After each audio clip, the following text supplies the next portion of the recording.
Hey there, and welcome to the Daily Senior Safety Advice Podcast, the show where we talk about simple, practical ways to stay safe, independent, and confident at home.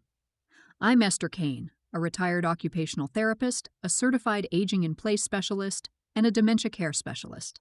Come visit us at seniorsafetyadvice.com, subscribe here and on our YouTube channel, and please share this with someone who needs it. Today we're talking about the new technology of 2026. What actually helps you stay in your own home, and what's just an expensive paperweight? Let's take a moment and picture a box. It came in the mail from your daughter. It's been sitting on the dining room table for 11 days. It's some kind of sensor, or a watch, or a speaker, or a thing you plug in, and you haven't opened it, because opening it means setting it up, and setting it up means an afternoon of your life you're not getting back.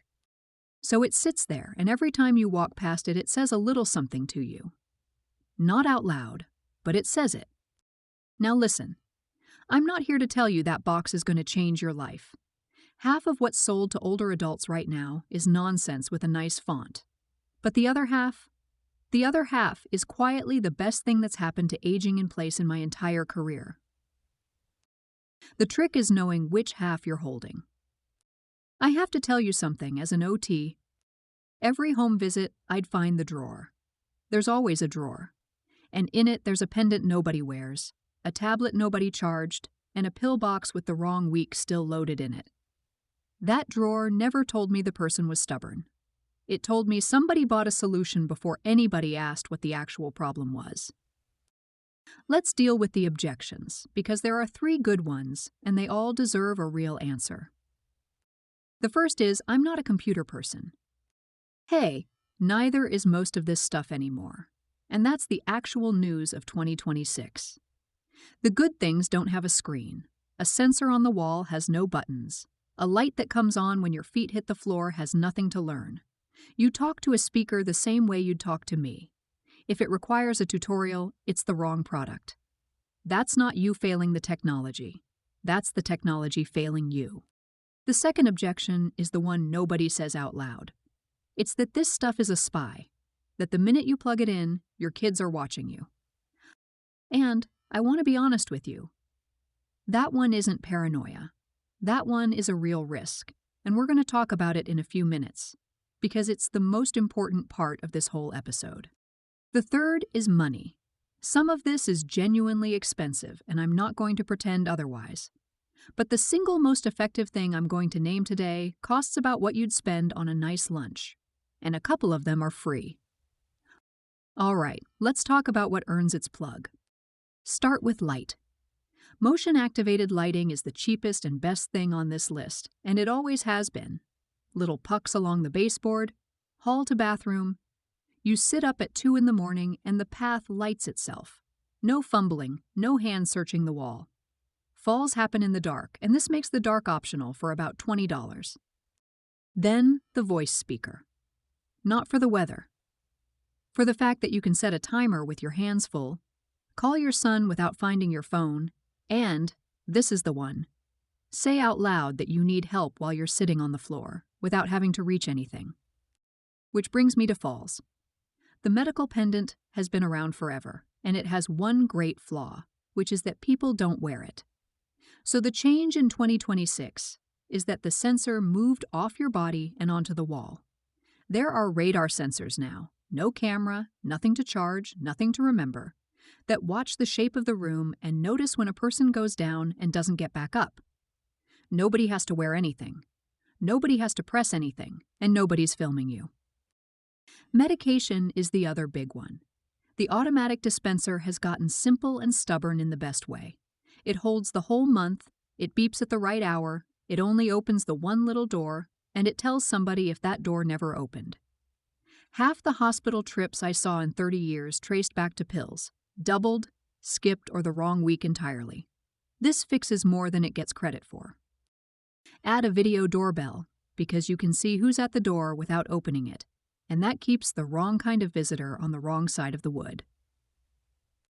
And then telehealth, which stopped being a novelty and became a normal Tuesday. A follow-up appointment that used to cost you a ride, a parking deck, and 4 hours of your day is now 15 minutes in your own chair. Let me share some tips that should help you out. 1. Turn on the big text and high contrast setting on your phone right now. It's in Settings under Display, and it takes 90 seconds. 2. Put your emergency contacts on the lock screen so a stranger can reach your family without your password. 3. If you have a smart speaker already, say "Call my daughter" and see if it works. If it does, that's a fall safety device you already own and didn't know it. Let's take a moment on this because the whole list changes. When memory is changing, anything that has to be remembered is already broken. So the pendant is out, the app is out, the device with a charger is out, because it will not get charged. What works is passive. It works whether anybody cooperates or not. Motion sensors that quietly notice nobody's been in the kitchen since yesterday. A stove that shuts itself off. A door sensor that lets a family know the front door opened at 3 in the morning, which is a very different thing from watching somebody all day. And one more that people miss. The clock. A big digital clock that says, in plain words, that it's Tuesday morning. Not just numbers. The day and the part of the day spelled out. That one flat, boring object settles more anxiety than anything else on this list. Because a lot of what looks like agitation is just a person who doesn't know what time it is and is too proud to ask again. Here's what I want families to hear. The goal is not to know everything. The goal is to know one thing. That mom got up today.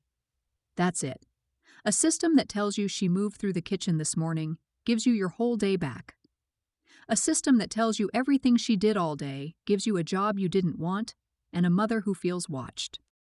So let's do the privacy part, because if we skip it, none of the rest of it gets used. If you put a camera in your mother's living room without asking her, you did not make her safer. You made her a resident in her own house. And I promise you the device will be unplugged, turned to the wall, or covered with a dish towel by Thanksgiving, and she will be right to do it. There's a question that sorts almost all of this out, and it's this. Does this device tell you that something went wrong, or does it tell you everything that happened? The first one is safety. The second one is surveillance. They cost about the same, and they feel completely different to live inside of. And if you are the older adult here, listen to me. You get a say. You get to say yes to the fall sensor and no to the camera. You get to say the bathroom is off limits, and the bathroom stays off limits. You are not being difficult. You are being the person who lives there. The best setups I ever saw were the ones where the person chose them. Every single time.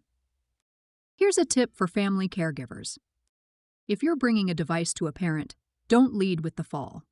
Lead with the boring thing. This light comes on so I stop stubbing my toe gets a yes.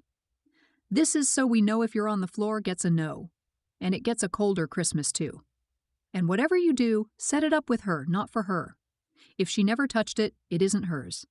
It's yours, sitting in her house. So here's what I'd love for you to do. Don't buy anything today. Really. Instead, think about the last week and find the one moment that scared you a little. Maybe it was the dark hallway.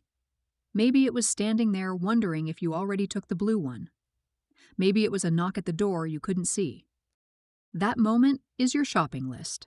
One item, that's the whole assignment. Because none of this is really about technology. Nobody wants a sensor. What people want is to eat their own breakfast in their own kitchen and look out their own window at their own tree for as long as they possibly can. That's all this is. It's just a doorstop wedged under the door of your own life, keeping it open a little longer. Go open the box, I mean it. Thank you so much for spending this time with me today. It really means a lot. If you'd like more practical tips and resources, come visit us at seniorsafetyadvice.com. And if you're looking for a professional to help your family age in place safely, you can find one at aginginplacedirectory.com. Please subscribe to the podcast and to our YouTube channel so you never miss an episode. Take good care of yourself, take good care of each other, and I'll see you next time.